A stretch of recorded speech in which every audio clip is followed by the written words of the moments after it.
naman tayo ng banana cheese roll. So, ito mga ingredients. Saging, itlog, breadcrumb, cheese. Ay, Eden cheese. So, ito ang banana cheese roll itong gamit namin. Then, ito naman Eden cheese. Na natin maluto. Kamay namin nabubukas na kami ng kamay namin. Nag-oil na lang kami, guys. Lagyan namin ng oil para hindi dumikit ang banana. And then, Lagyan ng cheese. bilugan natin, no? So, malinis to. Huwag kayo mag-alala. Malinis to kamay namin. Tapos, lagyan natin ng cheese. And then, kita nyo tong itlog. Ilagay natin dyan sa egg. Muna ako magbala. Wait lang. Ganyan lang natin. Oh, alangan naman ilublog mo sa egg. Yan. So, di ba? And then, pagkatapos natin, lagay naman natin dito sa... Tuin mo na lang to. Masarap nito pag luto na. Natikman ko lang. Favorite ng mga bata to.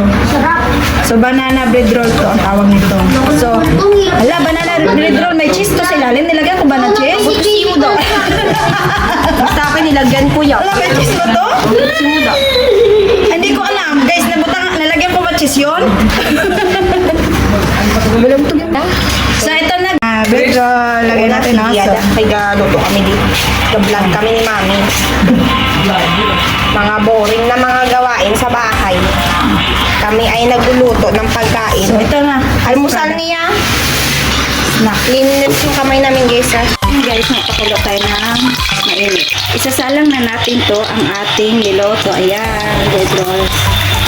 Salang natin sa mainit na apoy. Sapin na natin apoy. Ayan na siya. Antayin na natin na magiging brownish na siya para yummy. Mag-brownish siya, no? So, ayan, o.